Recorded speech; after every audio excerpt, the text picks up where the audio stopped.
Assalamualaikum warahmatullahi wabarakatuh. Salam sejahtera untuk kita semua.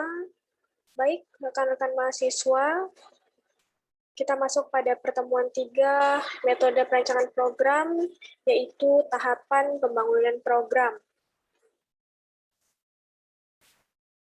Pokok pembahasan pada pertemuan 3 ini yaitu yang pertama adalah definisi masalah, kemudian outline solusi, pengembangan outline ke dalam algoritma, melakukan tes terhadap algoritma, pemeriksaan algoritma, dan juga memindahkan algoritma ke dalam bahasa pemrograman. Apa itu definisi masalah?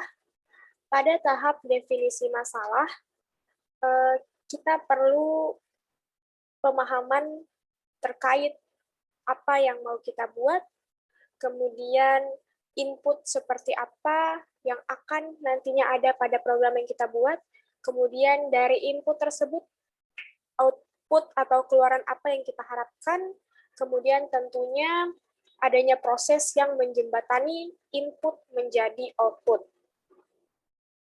Selanjutnya di sini adalah contoh kasus, yaitu sebuah toko peralatan mandi menjual bak mandi plastik. Di sini banyak customer yang bertanya volume air yang dapat ditampung pada bak mandi tersebut.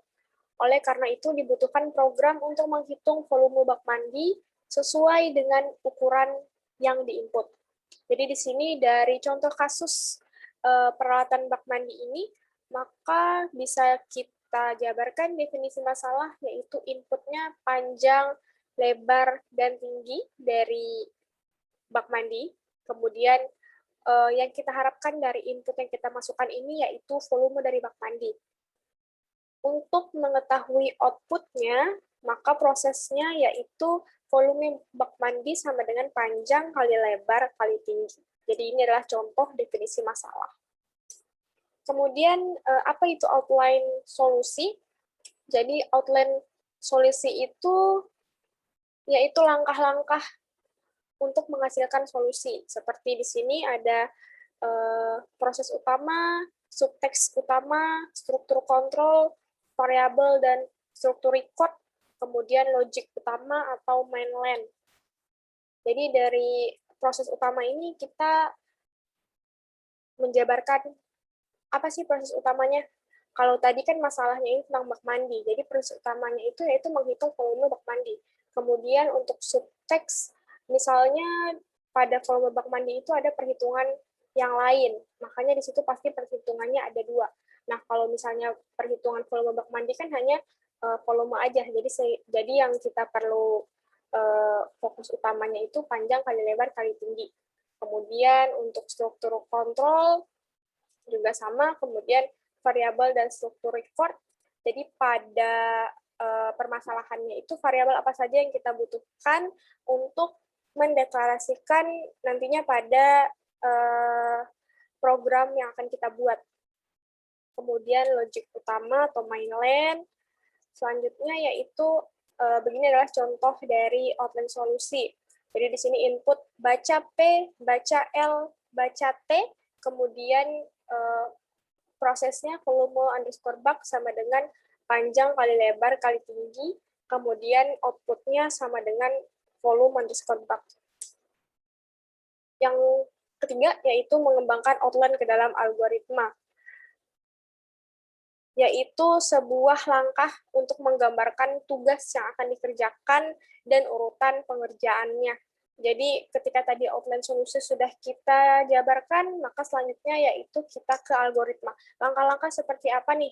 Dimulai dari apa dulu? Dimulai dari baca panjang dulu, kemudian baca lebar dulu, kemudian habis itu baca tingginya. Setelah itu baru adanya proses. Nah, itu adalah langkah-langkah algoritmanya. Ini pengembangan outline ke dalam algoritma. Nah, di sini ada deklarasi variabel dengan float. Float ini adalah tipe data. Jadi panjang, lebar, tinggi, dan volume underscore bak ini memiliki tipe data float. Kemudian deskripsinya baca panjang, berarti panjang dulu nih yang dibaca, selanjutnya baca lebar, baca tinggi. Bisa juga di sini kita ganti dengan input ya. Jadi nanti di programnya ketika kita jalankan, maka ada perintah masukkan panjang. Nanti kita masukkan panjangnya, kemudian masukkan lebar, kita masukkan lebar baknya, kemudian masukkan tinggi. Setelah itu diproses volume baknya sama dengan panjang kali lebar kali tinggi. Setelah itu dicetak volume baknya berapa. Nanti akan ada juga contohnya, saya menggunakan Python. Kemudian melakukan tes terhadap algoritma. Jadi tujuan dilakukan tes ini yaitu untuk menemukan kesalahan sejak awal, sehingga nantinya mudah diperbaiki. Jadi ketika kesalahan itu terdeteksi sejak awal, akan mudah diperbaiki daripada ketika sudah selesai semuanya, ketika program sudah siap digunakan, ternyata masih ada kesalahan. Jadi tes ini digunakan untuk mendeteksi kesalahan sedini mungkin. Kemudian ada dua ya, yaitu desk check dan test plan. Untuk test plan ini pada input dan output yang dibutuhkan untuk menguji program tanpa memperdulikan kinerja internal. Contoh, apa output yang benar dari sebuah input? Misalnya kalian pada programnya itu input angka 1, tapi outputnya keluar angka 3. Nah, ini berarti tidak sesuai dengan apa yang kalian input. Atau misalnya kalian input ingin mencari volume tadi ya, volume bak tadi, misalnya kalian input panjang kali lebar kali tinggi, sekian, sekian, sekian, harusnya volumenya 6, tapi ternyata volumenya 8. Nah, berarti ini tidak sesuai dengan output yang diharapkan. Kemudian desk check menekankan pada nilai variabel dan logika. Contoh, berapa nilai variabel X setelah pernyataan, apa pernyataan berikut yang akan dieksekusi. Jadi lebih ke logika dan juga variabel. Selanjutnya, tahapan pengecekan algoritma. Yang pertama, pilih data sederhana yang valid, 2 atau 3 data biasanya sudah cukup. Kemudian, tentukan hasil output yang diharapkan untuk setiap set data. Jadi, ketika kita melakukan pengecekan algoritma, kita sudah siapkan outputnya. Jadi, ketika kita cek di program kita lihat nih, oh ternyata outputnya tidak sesuai dengan output yang sudah kita inginkan atau yang sudah kita buat skenario outputnya. Kemudian, buatlah tabel yang nama variabel yang ada pada algoritma di sebuah kertas. Kemudian jalankan tes satu persatu mengikuti algoritma yang ada, mulai dari perintah, statement pertama sampai dengan selesai. Kemudian ulangi langkah tersebut menggunakan dataset yang lain. Jadi tahapan pengecekan algoritma ini sebisa mungkin jangan hanya ada satu data saja. Kalau bisa itu 2 atau 3 data, sehingga bisa dicek secara valid apakah 3 data yang kita tes ini benar, atau misalnya salah satunya salah, atau misalnya semuanya salah. Jadi bisa lebih valid ketika dataset yang kita gunakan itu tidak hanya satu. Kemudian cek apakah hasil dari langkah 5 sesuai dengan hasil yang diharapkan di langkah kedua. Nah, ini contohnya test plan algoritma. Di sini ada 2 ya, ada 2 data. Jadi misalnya kita input panjangnya 3, kita input lebarnya 1, kita input tingginya 2, volume baknya itu harus 6. Kalau bukan 6, berarti ada yang salah dengan program kita. Kemudian misalnya kita tes lagi nih di data kedua. Misalnya panjangnya 2, lebarnya 1,5, kemudian tingginya 1. Untuk data 2 ini, volume baknya harus 3, karena ini perhitungan pasti ya, panjang kali lebar kali tinggi. Kemudian tabel desk check. Ini sama ya. Kemudian memindahkan algoritma ke bahasa pemrograman. Tentunya setelah kita memindahkan mengecek algoritma, kita pindahkan ke bahasa pemrograman. Bahasa pemrograman ini banyak ya. Jadi masing-masing bahasa pemrograman itu beda cara penulisannya ke dalam bahasa tersebut. Ini contohnya memindahkan algoritma ke bahasa pemrograman, kalau ini menggunakan C++ ya. Jadi nanti codingannya agak berbeda dengan saya yang menggunakan Python. Kemudian menjalankan program pada komputer. Tentu setelah kita pindahkan algoritma ke bahasa pemrograman, kita harus menjalankannya apakah nanti sesuai dengan desain yang kita mau, kemudian kita perlu melakukan uji beberapa kali untuk mengetahui apakah fungsi yang kita buat pada program kita itu berjalan dengan benar. Selanjutnya yaitu dokumentasi dan pemeliharaan program. Nah, pada dokumentasi ini melibatkan hierarki chart, algoritma solusi, dan hasil data tes. Dan internal dokumentasinya yaitu coding program. Kemudian untuk pemeliharaan program meliputi perubahan yang dialami oleh program, kemudian perbaikan ataupun penambahan modul. Jadi untuk dokumentasi, salah satunya adalah dokumentasi coding yang ada pada program kita, kemudian untuk pemeliharaan programnya, nanti kita buat dokumentasinya terkait dengan perbaikan apa saja nih yang sudah ada pada program kita, kemudian ada penambahan modul-modul apa saja pada program kita. Misalnya kita buat tentang program input data karyawan. Nah, pada input data karyawan itu nanti ada penambahan modul terkait dengan gaji maupun bonus. Nah, itu adalah contoh penambahan modul.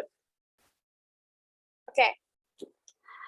Di sini ada diskusi mengapa dibutuhkan tahapan dalam perancangan program, dan apa manfaat desk checking algoritma atau pemeriksaan algoritma. Nah, untuk pada diskusi ini, kalian semua boleh menjawab ini pada forum diskusi. Kemudian, untuk latihan 1, ini nanti akan saya coba demokan menggunakan Python. Kemudian, untuk latihan 2 dan tugas kelompok, ini dikerjakan secara kelompok. Nanti untuk list nama kelompoknya bisa pada forum diskusi yang ada di MyBase.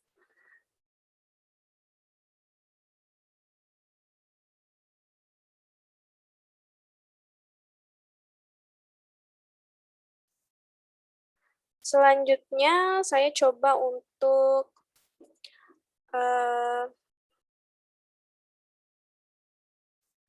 mendemokan ya, itu yang tadi untuk volume bak ya. Nah, di sini itu adalah deklarasi input. Di sini ada deklarasinya nih, panjang, lebar, tinggi dengan tipe datanya float. Kemudian di sini V sama dengan panjang kali lebar kali tinggi, ini yang disebut dengan proses. Kemudian untuk print ini yang disebut dengan output. Sekarang kita coba ya. 3, panjangnya 3, lebarnya 1, tingginya 2. Oke, kalau tadi yang memperhatikan di modul, pada data pertama, di situ ada desk check dan test plan untuk panjang 3, lebar 1, tinggi 2, dan juga panjang 3.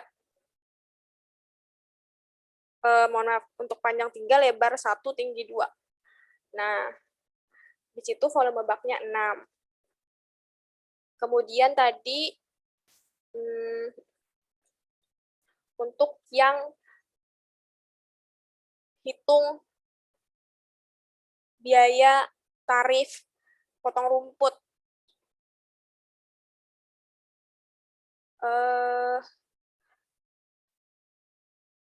Untuk tarif yang potong rumput tadi itu panjang tanahnya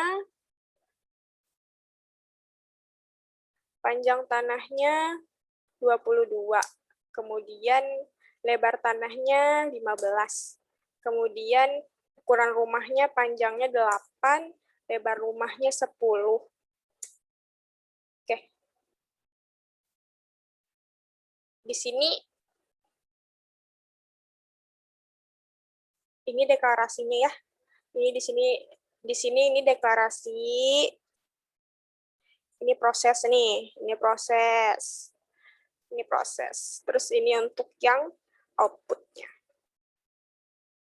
Oke, baik. Sekian dari saya. Jangan lupa untuk tugasnya dan selalu lihat video mata kuliah pertemuan yang ada di metode perancangan program. Sekian dari saya. Wassalamualaikum warahmatullahi wabarakatuh.